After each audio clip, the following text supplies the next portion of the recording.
Good morning বন্ধুরা, very good morning. আজকে অনেক সকালে উঠেছি। আজকে উঠেছি 4:30টার সময়।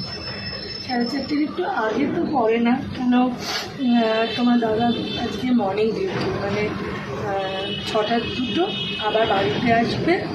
এই 1:02 তিনি একটু রেস্ট নেবে, বাড়িতে আস্তে আস্তেই 4টে বেজে, খেয়ে একটু রেস্ট নেবে, রেস্ট নিয়ে আবার রাত্রে নাইটে বেরোবে।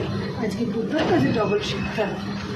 আর ছোটো ছেলে এই বেরালো, গড়িতে এখন 6:17, ও 6:10-12-15 নিচে নামাই, গাড়ি আসে 6:15-15 আর বড়ো ছেলে আজকে কলেজে পরীক্ষা, শুধু মেয়ে পড়তে যাবে, পরীক্ষা টরীক্ষা নিয়ে, মানে সকালে আমার আজকে সবারই তাড়াতাড়ি বেরানো আছে। কিন্তু আমি যখন উঠেছিলাম বন্ধুরা পুরো অন্ধকার, আমি রাত 3টে বলেছি আজকে, আর ওয়েট করছি কখন সকাল হবে, তোমাদেরকে বলবো। আমি বলবো সকাল হবে না, কখন ভোরের আলো ফুটবে।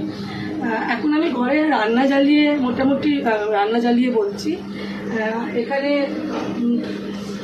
আলো জ্বালিয়ে আমি রান্নাটা করছি, কিন্তু তোমাদের সাথে ভিডিও করবো বলে আমি আলোটা অফ করলাম। কেন কি, আলোটা থাকলে অসুবিধা হচ্ছে ভিডিওতে। তো ঠিক আছে, চলুক।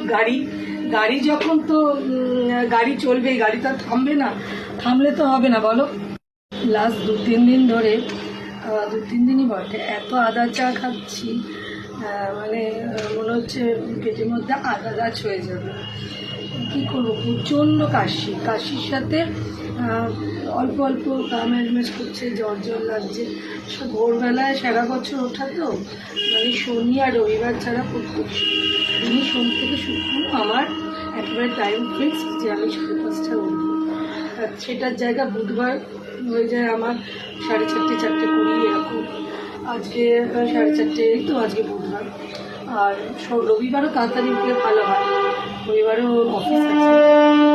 তো সকালে উঠলে ভালো লাগে, কাজগুলো এগিয়ে যায়, সকালে সবসময় ওঠা হয়। তো আমি গরম চা খেলাম, এই নিয়ে 3বার। দুধ চা খেয়েছি, বাবাকে দুধ করতে পছন্দ করে না, কিন্তু এখন আমি আদা দিয়ে ওই কাড়া টাইপের করি, দিয়ে খাচ্ছি। তো বন্ধুরা ছাড়ো, আমার শরীর খুব খারাপ হচ্ছে, শরীর ভালো হয়ে যাবে, শরীর খারাপ হয় ভালো হয়ে যাবে, সত্যি হবে। কিন্তু তোমরা ভালো থেকো, আজকের দিনটা খুব ভালো যাবে, প্রচণ্ড ভালো যাবে। যার মনে যা ইচ্ছা আছে, আজকের দিন নিয়ে শাড়ি কিনবো, জামা কিনবো, অফিস যাবো, কাজ করবো, বিজনেসে এটা করবো, রান্না এটা করবো, সব ফুলফিল। সবাই খুব ভালো থাকো, শুভ সকাল, very good morning with me.